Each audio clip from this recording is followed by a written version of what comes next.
Most bankers aren't ready to help you until after their third cup of coffee. But with Central National Bank's after-hours service, you don't have to wait for the bank lobby to open to get help. You can contact us from 6 to 8:30 in the morning or from 5 to 10 in the evening, and we'll connect you to a real, live, local person who can answer questions and fix problems 7 days a week. Bank different. Bank Central. Central National Bank. Member FDIC. With threats to our nation waiting around every corner, adaptability is more important than ever. When conditions change without notice, quick strategic thinking is crucial. And with obstacles consistently impending, determination is essential in overcoming them. It's this willingness, decisiveness, and resilience that sets Marines apart. With our fighting spirit, we don't just fight battles, we win them. Marines are the constant our nation counts on to fight the unknown. And through adaptable problem solving, we do just that. Learn more at marines.com. Hey, what's up, Blazer fans? Welcome to the Blazers Edge podcast. I am Tara Bowen-Biggs here, as always, with Blazers outsider Danny Marang. Danny? Oh. Are we having a good time? No? You got some beats? Beats? No, that's as far as it goes, folks. Don't get too excited here. I'm just trying to You're find in a ways good mood tonight. Yeah, I'm just trying to find ways to stay energized and entertained. The schedule release was like the closest thing to a basketball IV that I've gotten. So yeah, I've got the slow drip on that kind of going right now. Just kind of slowly, in the veins. They have us on. They have us all on a string. That is for sure. Yeah. So waiting for everything to come out. That, and I think. I'm trying to enjoy my life between now and the end of the season because I made a terrible bet, or a bet with possibly terrible circumstances with Chad doing. And for those that don't know, Chad took the over. I took the under. Surprise, surprise. We'll get more of the Vegas line of 41.5. We'll get to that and my reasoning for that as we kind of break down the schedule. But I think the important thing here is that one of us is going to die. So we decided to do the Packy One Chip Challenge. For those that don't know, it is the tortilla chip made by Satan himself. It's the Carolina Ghost Reaper pepper. It's the hottest pepper on the face of the planet. And this thing comes in it's a tortilla chip that comes inside like sealed foil and inside the packaging shaped like a coffin. Like if you want to just go Google chip challenge, you'll just watch people dying and suffering. I don't know why you guys couldn't have just bet like a nice dinner. We were talking about doing something what's wrong with that? Like something embarrassing or betting food. And let's just do something that's going to play well on TV and radio too, because I think people enjoy watching Chad and I suffer.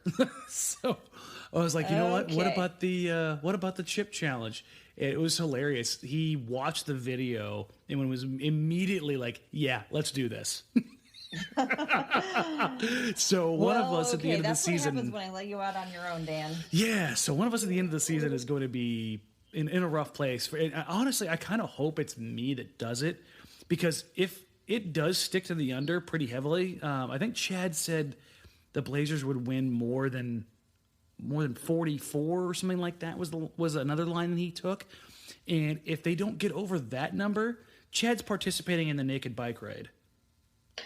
Wow. Well, so, before we just start throwing out a whole bunch of numbers, let's start with a little context, because we've already put out a whole bunch of different numbers already. And this is going to be very numbers heavy. Well, it's going to be very date and numbers heavy, but not like, the analytics kind of thing.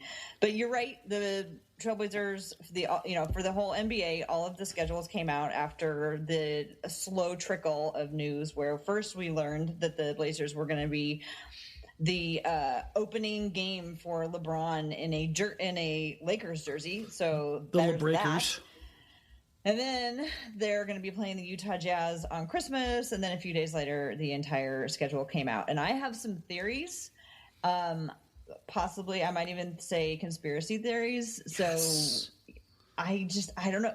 I really think somebody there who's making the schedule has it in for the Blazers, because I'm looking interesting at their. I thought the schedule was going to be worse than what they got. Okay, so here's a few things that I will point out about the schedule. So let's see. I had to take notes because I was just like, this is too much. to start off the season, the Blazers have a couple of very important winning streaks on the line. They have their winning streaks against the Lakers. So they've won, 15 in a row against the Lakers. And they've also No. It's won... is it 15 in a row? Yeah, you're right. I'm thinking of home opener. You're correct. And then home opener is another streak that they have. Is that also 15, or it's somewhere up in I think it's 17. Mid to high teens? I think it's 17 or 18. It's ridiculously high number. It's probably a number that won't be touched. Yeah, it's absurd. And they also have a 5-game winning streak going against LeBron. Yeah. LeBron hasn't won in a long time against Portland. So there's all these streaks on the line, and I think somebody was like, what can we do to disrupt things in Portland? Let's go ahead and let's put all of the attention on LeBron's opening night, because it's not the opening night for the NBA, right? That's like 2 days later. Yeah, it's the 16th. So people will have watched basketball for 2 days, and they can just really focus on this game. So all eyes are going to be on this game in Portland with LeBron in a Lakers jersey with all of these records on the line. And I so hope that just motivates the Blazers like 30 times more than they would normally be motivated on a opening night, because I think somebody was like, oh, we could really hurt Portland if they have a hard time with this one. Honestly, so there's that. Like, I look at that game, and that's a game that I think Portland wins. Like, I'm not really high on Portland's overall outlook early in the season, but for all the reasons you listed, I think that's something like we there's a lot of criticisms to be had for this team, for this like iteration of the Blazers. But it seems like for the big games, now obviously the playoffs last year is a little bit different, I think. But I think for the big games during the regular season, when has this team really not gotten up for it? Yeah. Like for whatever reason, like they know how to turn that switch on. And so for mainly that reason, and the whole idea of how big this is going to be on a national level, if all the eyes are going to be on the Lakers and LeBron, blah, blah, blah. I think the Blazers like playing spoiler in that scenario. Like I for all of those reasons together, I think it comes together really nice for Portland. Now the rest of the schedule after that, it's kind of like, yeah, God. But I think that night alone, and I'm putting all my positive energy towards that, because as I've stated about 27 also, times now, birthday. It's my birthday. Yes, I'm going to keep saying it. That's 2 years in a row on your birthday. Yep. I'm happy for you. Yes, it makes. I'm glad you can enjoy that. It's what I get out of this. Okay, when they pushed the schedule back and they were like, "Hey, we're gonna now encroach on Dan's birthday. Let's make this a fun time." So I'm putting all my positive energy.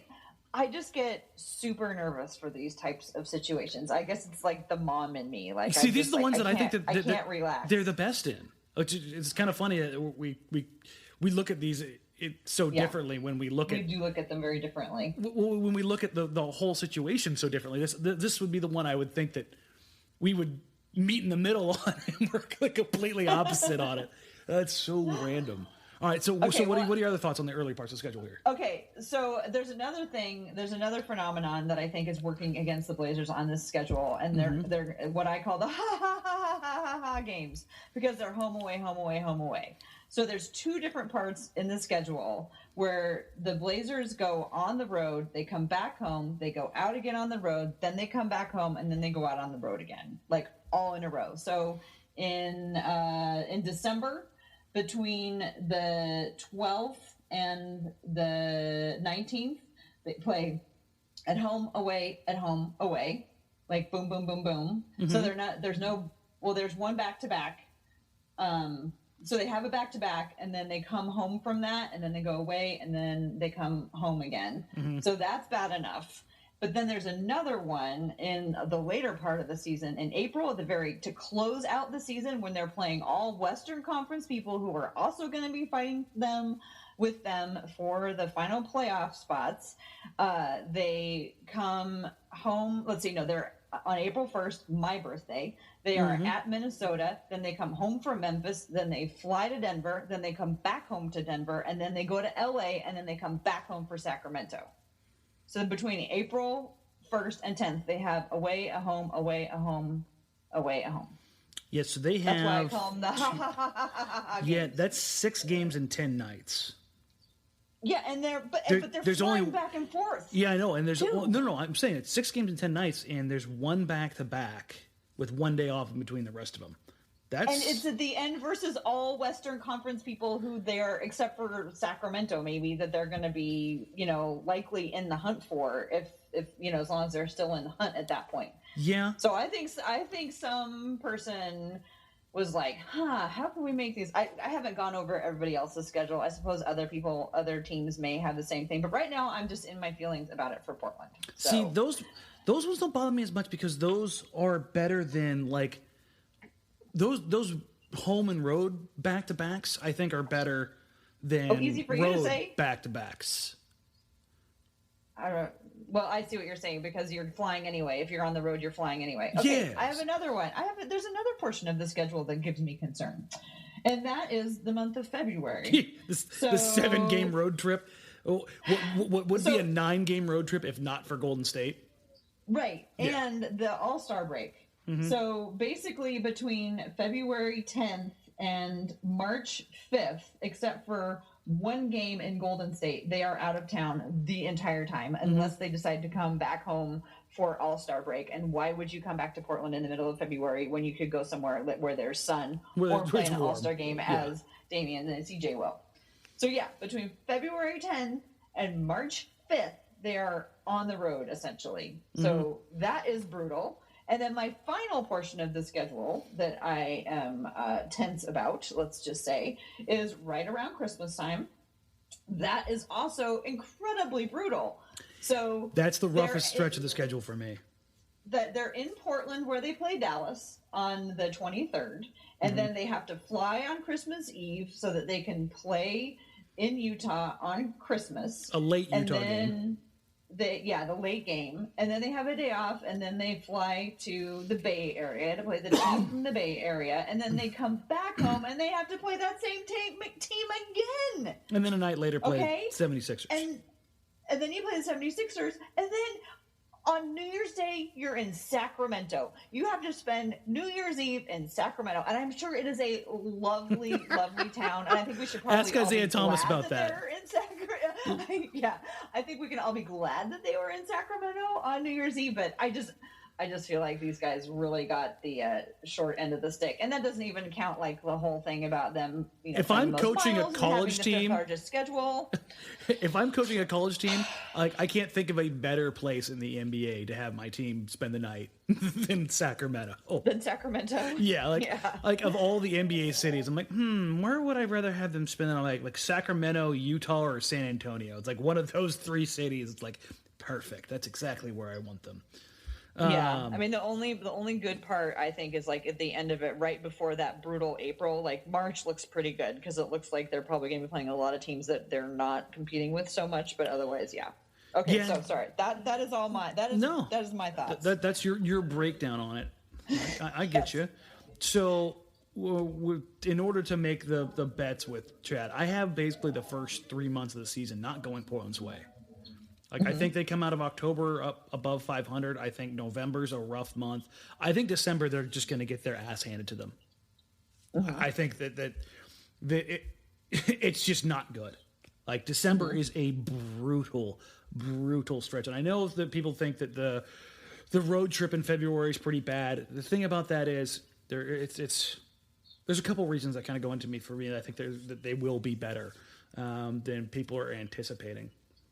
That road trip really only has 3 teams on it that are really going to hurt you, and that's Philly, Boston, Toronto.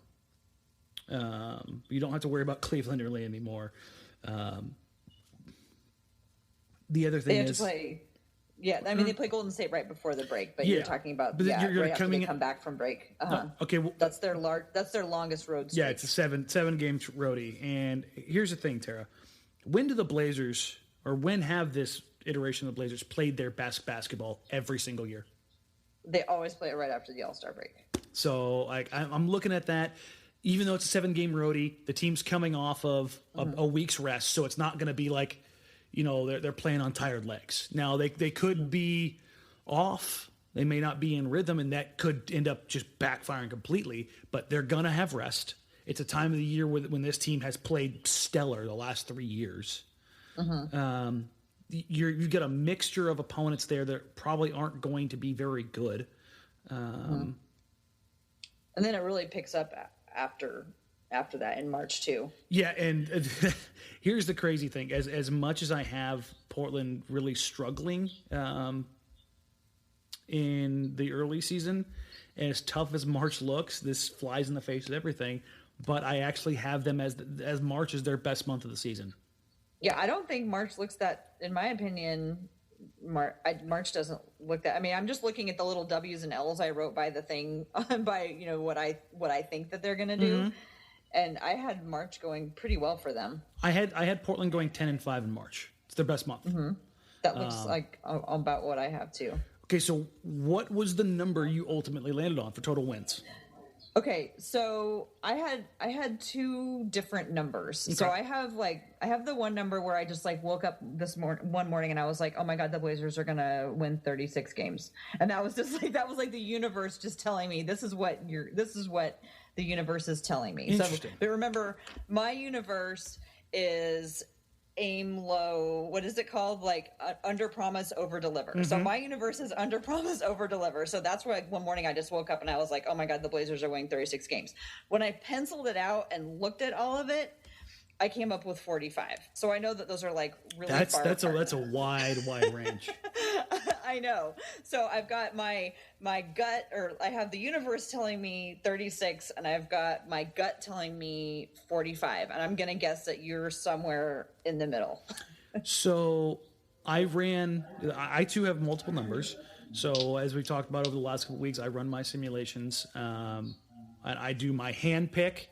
So let's run through this so everybody knows the way I do this. I do my hand pick just on the matchup alone. So when the schedule drops, I do what everybody else does: win, loss, win, loss. I don't factor in road. I don't factor in road trip. I don't factor in history. It's just win, loss, win, loss, win, loss. Then I do my next one, which factors in time of year, matchup as far as time of year, location, home, road, history. And by history, I mean how teams have played in those matches before, new personnel, what time of year they're playing, things of that nature. And so my first hand pick came out with 39 wins. My adjusted one came out with 41. This went up with adjustments. Interesting. Yes. And then I ran everything through my simulator, and the most likely scenario, the bell curve, as it were. The one that you came up with most, right? Because when you say you run a simulation, you do the season over and over and over again a whole bunch of times. Yep. Okay. And the number that it landed on most frequently was 37. Oh. So that's why I said it was interesting that the number that you picked was 36, because that was actually my universe and your simulators. That was actually the second highest. 36 was the second highest, with 38 and 30. So, and when it comes to probability, so 37 was the highest number. Okay. 37 wins was the most frequent occurrence. 36 was the second highest. Okay. 38, then 39, and then 35. So your simulator said 37. Yes. But when I run the average out, it ends up being just over 38. When I run the average out, it's 38.2. So okay. So what's your number? So I think I'm going to stick on 40. And here's the thing: when I ran these, this had nothing to do with me picking the under. I actually had Chad next to me at the studio when I was doing everything, and I was keeping him updated, where I was landing at. I'm like, this is not me picking anything. When I hand picked everything, I'm telling him out loud, I'm like, I am not counting how many wins or losses I have right now. So it wasn't I need to make up for a win here or make up for a loss there. It was this is just going through, and it was really strange that I landed on that number. So. The simulations are telling me 38, which is much lower than I expected it to be. I'll be totally honest, because my number last week, when I was just kind of looking at the last year's schedule and how things played out, maybe there was some bias in how Portland finished out the season for me. But I had it at 40. what was the line I set last week? I think was it 42 and a half? It's 42 and a half or 43 and a half, I think is what it was. And that's substantially higher than 37, obviously. So what number? I got one more number question. What number do you think is going to be needed to make it to the playoffs in the West? Probably 43 or 44. And for anybody who's sitting there like, oh, Dan's a pessimist, this isn't about the Blazers, because the Blazers themselves as a team, I think, are going to be about the same. People can talk about how Stauskas and Gary Trent Jr. and Anthony Simons and Seth Curry are going to be a better addition to the team than Shabazz Napier, Pat Connaughton. That's fine. I don't think it's going to be very drastic. And if it is drastic, then it's going to be something that nobody sees coming. But it's more about the rest of the changes in the Western Conference. Like the Suns are going to steal a win from this Blazers team. The Memphis Grizzlies are going to steal a win from this team. Like that's just teams aren't going to be as bad. No, like, the bad teams aren't going to be as bad. Like Sacramento's still going to be bad. Sacramento's still going to be bad because they didn't take Doncic. They blew it. But the team that did in Dallas, Dallas can put out a lineup of Dennis Smith Jr., Doncic, Harrison Barnes, Dirk Nowitzki, DeAndre Jordan, and have Wes Matthews coming off the bench. Like that's a good team. That's a team that can really give you fits. Phoenix is out there, with Devin Booker, Josh Jackson, Bridges, and DeAndre Ayton. Like that's on paper, that's a team that can give a team fits. So it's not about how I think Portland's going to be bad or regress. I think Portland's going to be about the same team that they were. It's just that they had 27 games last year, Tara, that were within 5 points. You know what their record was in those 27 games? What was it? 14-13. And for those that don't know, 5 points, that's a coin toss. That's the average margin of victory in the NBA is 5 points. That's why I isolated these games. So the Blazers were a coin toss and coin toss matchups. So if you're, so it could have gone either way. Yeah. So if you're hoping that Portland gets better, their margin of victory has to be stronger and more consistent. And I just don't see that with teams that are on the lower end of the bracket getting better. So you think it's going to be one of those years where, because you know how sometimes it's a year like where they had all these wins, but they still didn't make the playoffs. It's going to go the other way this year, where it's going to be a lower number. I think teams outside of Golden State are going to beat the crap out of each other. That's what I think it's going to be, and it's going to make the West, quote unquote, look weak to the casual, because they're going to have lower win record. Yeah, numbers. I think for the most part, because they're all going to be playing each NBA other 4 times. Yeah, because I think the NBA is more competitive now once you remove Golden State. Like, I think every team below that is very competitive. Are there winners and losers in the top end and low end of the race? Absolutely. There's no doubt. Like, Houston's still a good team. Now, they could definitely see some serious drop-off with their wings, flying the coop and then adding Carmelo Anthony. Like, those are all negative additions. Yeah. But Olympic Melo is going to show up because he's got Chris Paul and James Harden do all the work for him, and all he has to do is shoot. Blah, blah, blah, blah. I can't wait for the first time Chris Paul loses Hoodie it with Melo. It's going to be great. But I as much as I don't like the way that Golden State has stacked, I think some of that stagnation has forced these teams to be smarter about a lot of the things they're doing, and that's why we're seeing some player retention. God, I hate that word. But I think that's why you're not seeing a ton of movement, and that's why I think you're seeing a lot of one-year deals being handed out. And I think that's making things more competitive. Also because they're waiting for 2 more years so that everybody can go on the market at the same time, and there'll be just the massive shakeup in 2 years. Well, yeah, the other thing about that, I think it's kind of funny, just touching on the salary cap stuff here real quick. Like, I know these guys all want to do this at the same time to allow that flexibility for their own personal gains, but what's lost in that quite frequently is that when these guys do that, there's a lot less money to go around.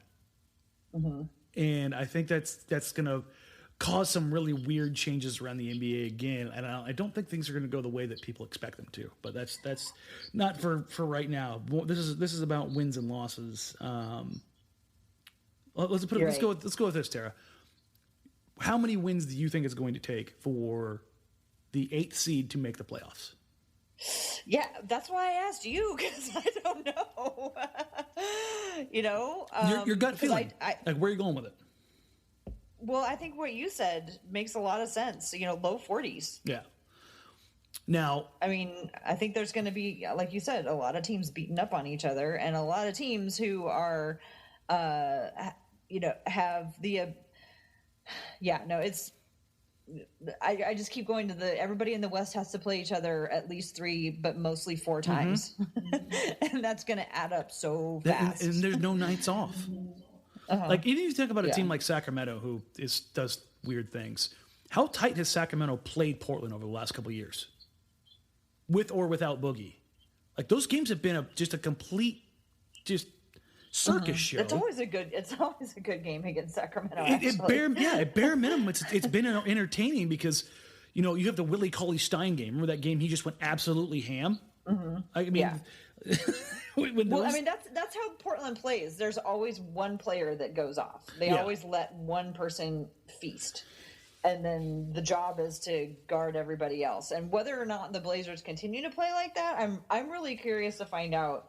To kind of switch gears a little bit, I'm really curious to find out if they are going to keep playing the same offense and the same defense that they've been playing and just continue to shore that up, or if they're going to try something different. If they're going to do like Toronto did and be like, we're going to change how we do it, but we're going to keep everybody the same.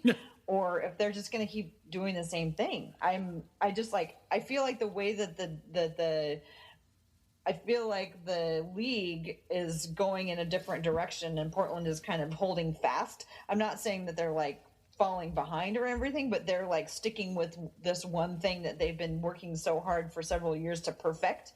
And the league has started to go in a different direction because things now change so quickly. The way people play changes so quickly. Should that lead us into our next topic? Yeah, I was going to say that's a pretty nice segue into the statistical trends of the NBA over the past 30 or so years. Yeah, you want to go ahead and introduce it? Yeah, so Ed Cooper is charted NBA statistical trends since 1980. And that includes pace, turnover percentage, offensive rebound percentage, assist percentage, steal percentage, block percentage, 2-point and 3-point, and free throw percentage. Pretty much the regular box score plus some bunch of percentages. Yep, 2-point assists per possession, 2-point attempts per possession, and 3-point attempts per possession, as well as free throw attempts per possession. And obviously there's some correlations here. 2-point attempts going down because 3-point attempts are going up. I think most people would assume that's exactly what's happening. But one trend that pertains particularly to Portland is the steady and rapid decline of offensive rebounding percentage. I think that's a good place to start. Tara, when I say offensive rebounding percentage in the Portland Trail Blazers, what do you think? I think Ed Davis. That's what I used to think anyway. I can just see him. I can just see him going for offensive rebounds, getting those little putbacks. I see the Blazers being pretty efficient in scoring off of offensive rebounds. So and I'm looking at the graph of it just to describe it to people. You'll probably put this tweet in there, but for people who don't see it, I mean the graph is like of all of them. The offensive rebounding percentage, so the percentage of offensive rebounds that they grab just goes straight down. It is the steadiest trend line I have seen without like adding a trend line in quite some time. Yeah, there's very, very, very few spikes. And the overall trend is, it started at almost... Especially over the last 10 years. Yeah, it went from 33, 34% down to 22%. And that may not sound like a lot, but that's staggering. Like the highest offensive rebounding percentage in the league last year was 27%. Almost 28%. What was Portland last year? Portland finished 10th at 23%. So the difference between the first and 10th best team is roughly 5%, because the Thunder were at number one. We're almost at 28%. But there is kind of a loose correlation here between winning teams and rebound percentage. Offensive rebound percentage, because the worst teams in the league at offensive rebounding the Dallas Mavericks, the Orlando Magic, the Pelicans, the Cavs, the Bucks, the Bulls, and the Nets. Now, the next one is the Warriors. And there's obviously a trend there because they don't have as many offensive rebounds because they shoot the lights out. But if you look at the other teams here, the Dallas Mavericks were the worst team in the league. Who did they just sign? DeAndre Jordan. What are they looking to show? What are they looking to shore up? So, like, even though it's not as valuable, teams still notice these trends. Okay, so how much of it is because, do you think the coaches and the coaching staff, how much of it is because they're hanging on to the four factors, and offensive rebounding has always been one of the four factors ever since Dean Oliver started talking about them? It's still a viable tool. But it has changed drastically in the coaching ranks from send, when it's time for offensive rebounding, you send two or more to the glass, to never send more than one. Like your general strategy around the NBA is never send more than one. And where Portland has done well is that when they send one who's really damn good at it. So just think about this over the last 6-7 years.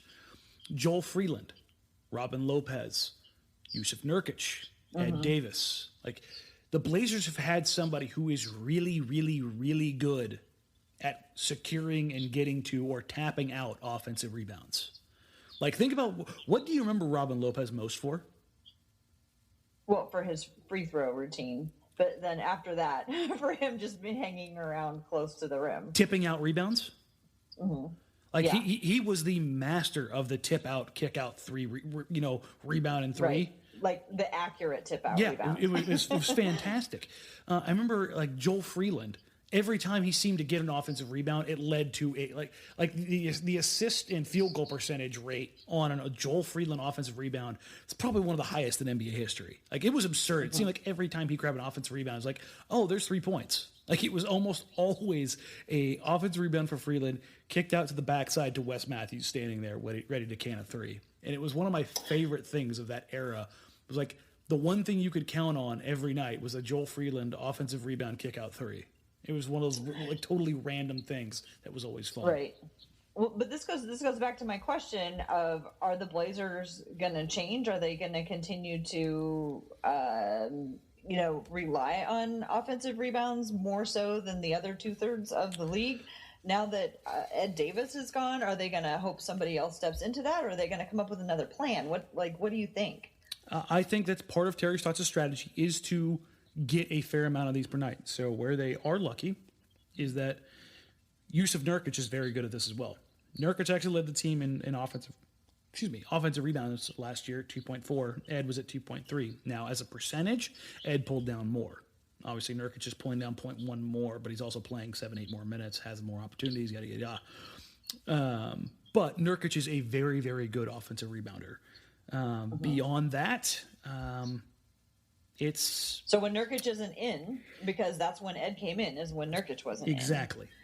I'm not confident enough in Zach Collins' rebounding ability to say he's going to be good on either side of the boards yet. But I know there's one young fella that you are pretty confident in his ability to rebound. That's Caleb Swanigan, yeah. Like, people can say what they want to about Caleb Swanigan, but Caleb Swanigan can do 3 things on the NBA level that I can just say without even remotely considering otherwise.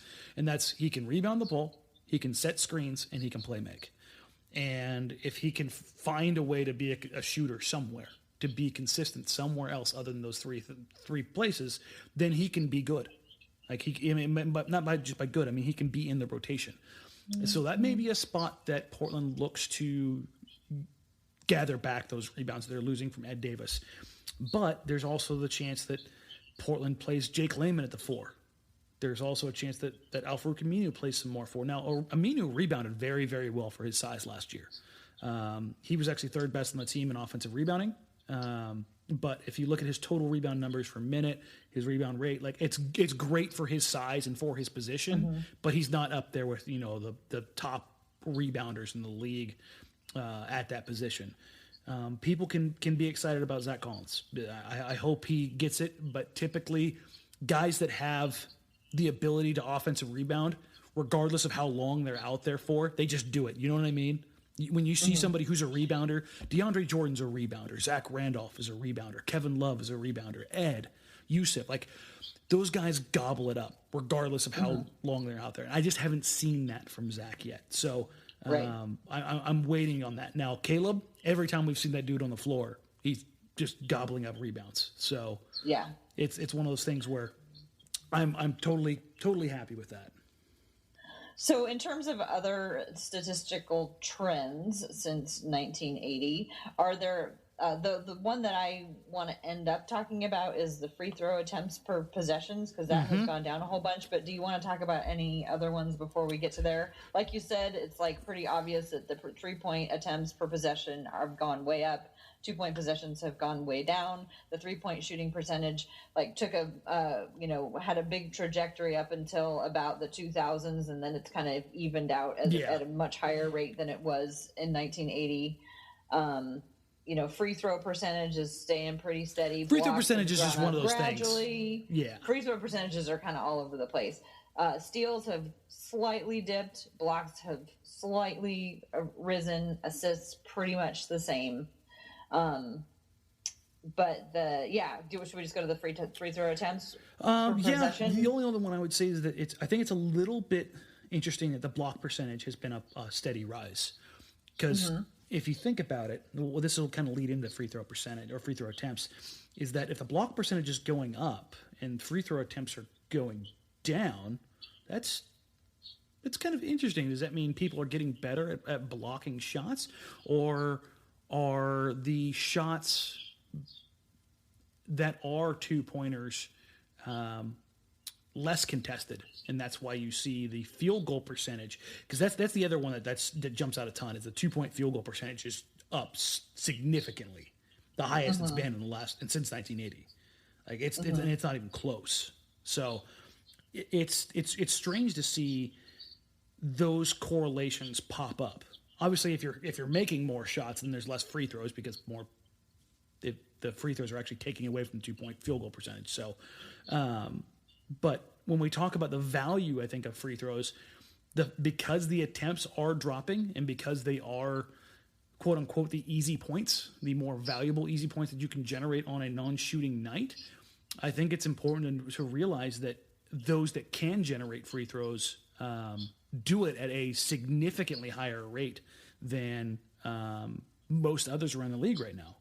Like the value of what James Harden and Dwayne Wade used to do and Damian Lillard can do now is significant. As to drawing those fouls. Because again, going back to the margin of victory being 5 points or less, a guy who can get to the line 7.8 to 8.2 nights a game and shoot a 90% clip, those are points that you can typically count on night in and night out, because when you have that reputation, when you have that ability, there are very, very, very, very few nights. I am more comfortable with a guy who gets to the line 8 times a game than I am with a guy who shoots 40% for the season. And I know that's kind of like talking about how Dame is, how he can be hot and how he can have an off night. But the thing about the guy that gets to the line 8 times a game on those off nights, how many times did we find Damian Lillard on his off shooting nights still find a way to get it done? He still got to the line, sure. Yeah, and that's I think the importance of free throw attempts becomes much larger when there's only a select few who are really good at it. Right. Well, and it's really interesting because I'm looking at the graph, and it is at its lowest average that it's been since 1980 by a pretty significant amount, after a slight spike in the 90s and up until around 2005, and then it just went steadily down. So, I mean, what do you think is causing that, and do you think it has anything to do with the interactions with the refs that people really started talking about and noticing last year, or is that a completely separate? I think that's a separate issue. I think it has a lot to do with analytics. Teams, there are a lot of teams at the forefront of this, and I also think the way that the game is played, the space and pace, so to speak, and that a big part of that is, I think when you think about free throw attempts, a lot of people think about guys driving to the rim, but with this 3-point shooting and spacing, who's not getting the ball anymore? The big men. People in the mid range. No, the big men. Mid-range too, but the big men are, I think, the ones that impacted the most. And the reason why those free throw attempts are going down are, this is why I think that the counter to the pace and space is always going to be a Shaq or a David Robinson type who can shoot free throws. Like, if you were incredibly dominant inside, if you have the size and the strength and the skill to be incredibly dominant inside, that will alter how this game is played. And it's not about necessarily how much the game has changed as much as how much the personnel has changed. Like, how many guys are coming in the league built like David Robinson or Shaq? Like, we just don't have those guys. Now you've got, I think we're starting to see the return of that in Joel Embiid and DeAndre Ayton. I think you're starting to see some of these guys who are just otherworldly huge and make a lot of their living around the rim. And with that, when these guys start demanding double teams, either the 3-point percentage is going to spike or teams are going to start fouling these big guys again. Because the free throw attempts that were historically high or higher early on had a lot to do with how regularly teams played in the paint and in the post. Just think about like watching basketball in the 80s and 90s. There was just a ton of post play. Because it was just all taking place right there where they were going to get those where they were going to get those calls, as opposed to like somebody running and getting a nice open shot. Like there's a reason they're open is because there's nobody around them to foul them. Exactly. Like there's nobody to guard them or foul them. So sure, okay, So when you've got people running and trying to get open, they're also running and trying to get away from other bodies. And if other bodies are not near them to block them, they're also not near them to foul them.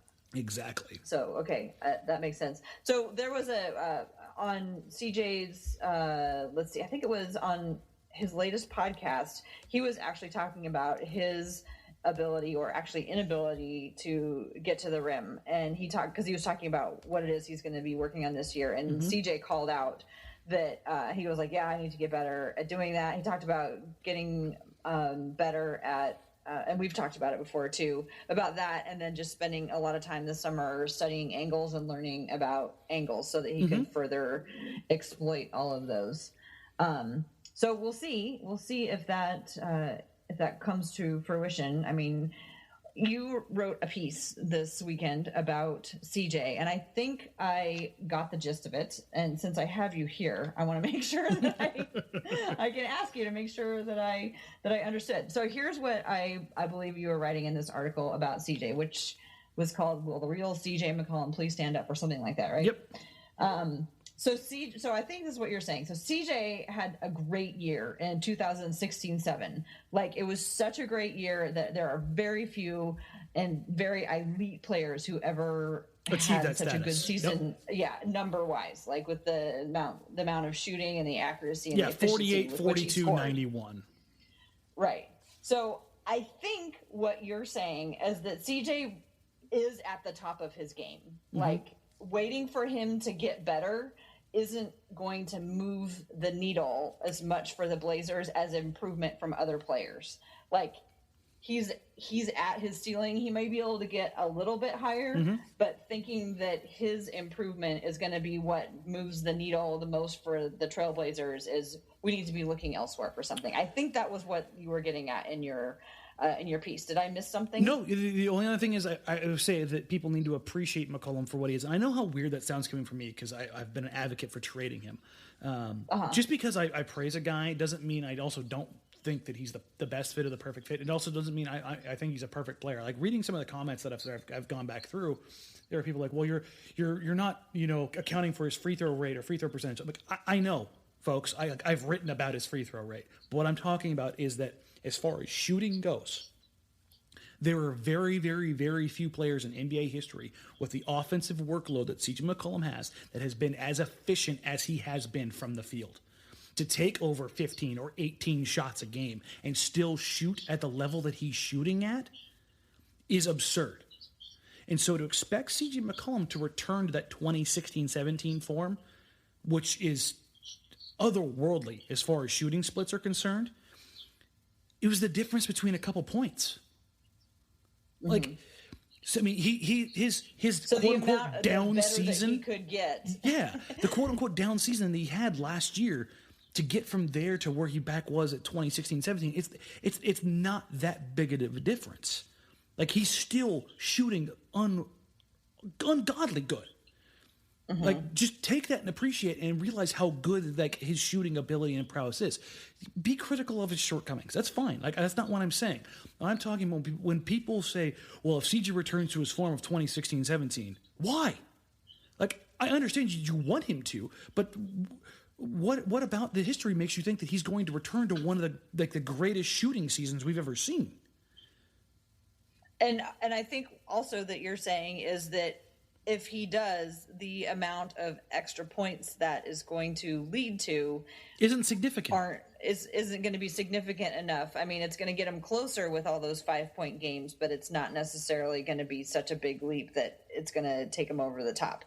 So we need to look elsewhere for the game-changing development. Like, if you're looking for development within this team, I don't want to say put your hope in Harkless or Collins, but like the growth Nurkic is probably the best example. Like, the growth opportunity for Nurkic is there because his field goal percentage because he's going to start dunking. Yeah, I mean, his field goal percentage was crap. I mean, let's just call it what it is. Like, I saw people like, well, Nurkic is going to need to get 20 shots a night to get to 20 and 10. Not really. Like, it's very easy for me to see Nurkic getting to 17 or 19 points just by upping his field goal percentage and getting to the line a little bit. Like, it's really not that difficult. So you could see like a 5 or 6 point increase in his output without his usage. Reasonable. Without his usage going through the roof. Right. He just needs to be more efficient. Like, if he goes from 50% to 60% with the amount of field goals that he gets, that's a pretty significant bump. If he is able to get to the free throw line more efficiently by being more physical, that's another bump that he gets.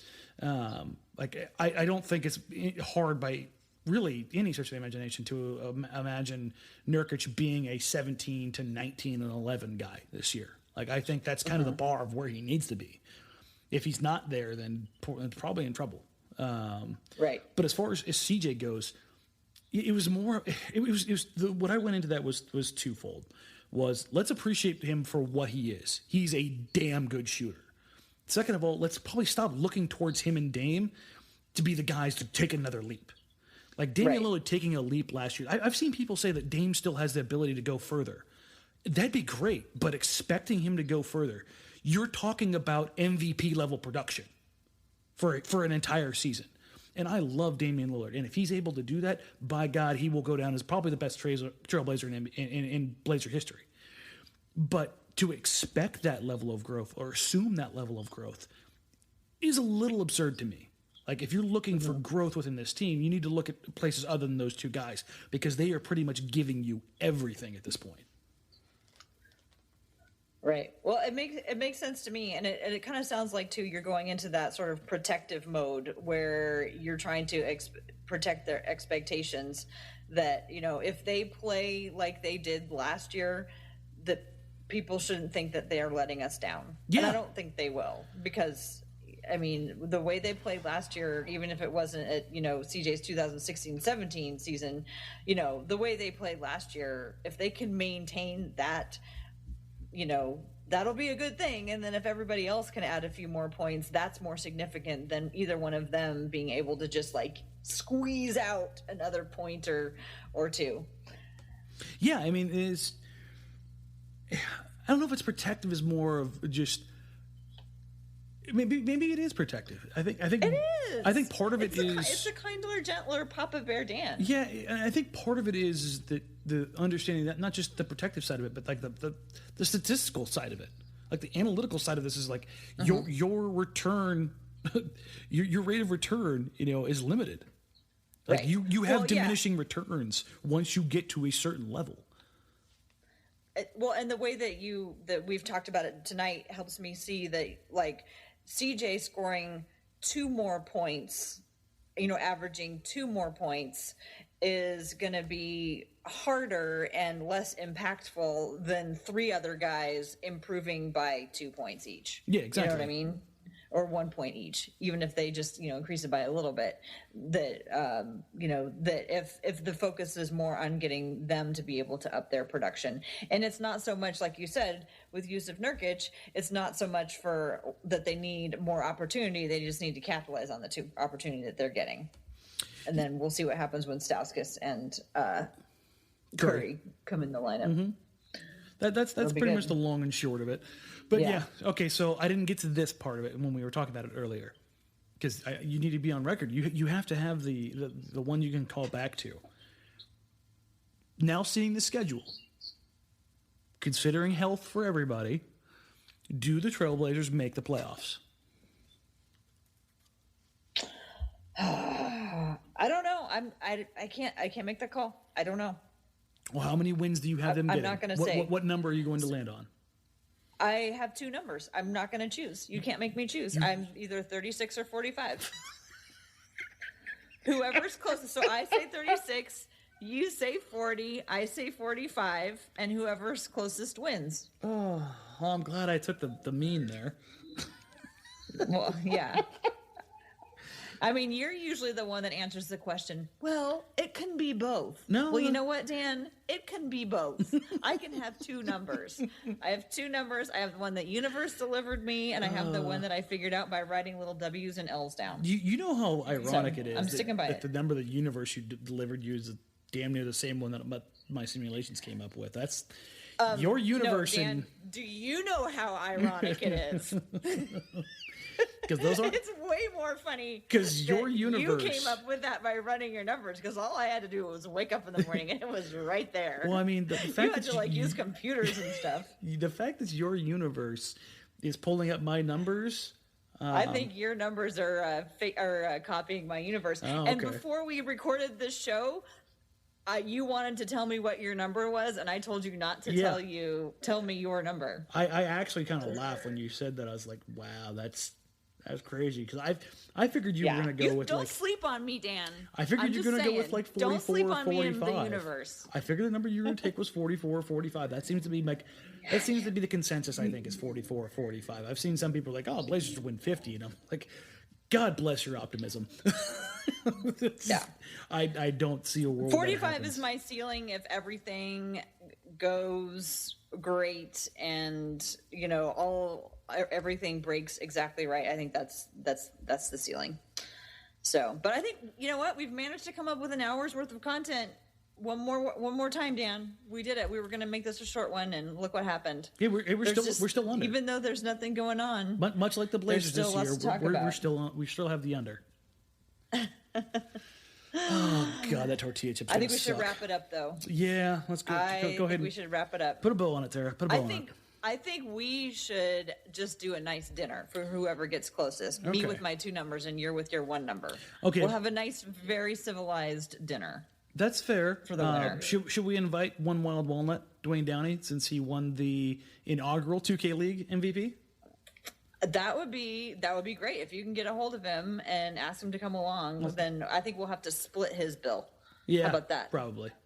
Although, does he get any big MVP money with his NBA 2K? You know what? Do they have they probably have a cash pool, out prize? Those guys were getting paid better than the G Leaguers. So. Right. Well, and when they win the championship, they'll be more. Yeah, and they've brought home tournament winnings. So. Yeah. So he should take us out. Yeah. Well, I'll reach out and see what he says. All right, let's do that. Yeah, they're going to they start next week, right? Yes. With the playoffs. Yes, 2K League playoffs start next week. Blazers, the Blazer 5 Gaming does have the number 1 seed, so that's something cool to look forward to as we get ready to gear up for training camp here in about a month. So almost there, folks. Almost there. Tara, let everybody know where they can find you. Okay, you can find me at TCB Biggs on Twitter. You can also find my other podcast at Hoops and Talks, which also shows up in the Blazers Edge podcast feed. We recently had Amara Baptist on. She is the newest digital content manager for the Trailblazers, and it was great to get to know her and learn a little bit more about her. She did say that she grew up a Laker fan, and some people picked up on that in the comments, but you know what? We are That's the only happy thing to have her anybody because takes from that. she is brilliant, and she's funny, and she's clever, and she's going to be behind all the social media that we see from the Trailblazers. So it was great to get a chance to talk to her. So if people haven't listened to that episode, they should do that. She is very good at what she does. For those that don't know, she did run the Grizzlies account for the last couple seasons. And if you look around the NBA, I think most people would agree that the Blazers have had the best content team for the last couple of years. But teams like, I hate saying this out loud, but Julie Fair, who runs the Warriors account, has been fantastic. And Amara has also been fantastic running the Memphis account. Like, those are some of the best accounts in not just in the NBA, but in pro sports. And the Blazers are really lucky to have her. Yes, and you can get to know her on the latest episode of the Women's Hoops and Talk podcast. Yes. Let's see. You can find me on Twitter at DMarang, at DMARANG. Also Tuesday and Thursday nights for the next few weeks. The Blazers Outsiders on NBC Sports Northwest with Shane Brennan and Joe Simons. We do have some schedule changes coming with the upcoming season that we'll be talking about here pretty soon. I can't wait to make some cool announcements. The 19th of August, Shane, Joe, and I will be out at the Rip City Cornhole Tournament at the Moda Center out on the Moda parking structure. So I think there's a few spots left. I think there's like a day left register. So if you want to, go ahead and check that out. Other than that, I think that about wraps it up for this week. If you guys have questions, comments, concerns, Tara, what's the email they can drop it to? It's blazersedgepod@gmail.com. Perfect. All right, folks. Again, if you have questions, comments, concerns, drop us a message via email or on Twitter to either one of our handles or the Blazers Edge channel. And we love talking about listener, reader questions. So if you got them, shoot them our way. For Tara, I'm Danny. Remember, like, subscribe, rate, review. iTunes, Apple Podcasts, everywhere else for your podcasting. We are part of the Almighty Baller Radio Network. And until next week, we'll catch you then. Bye.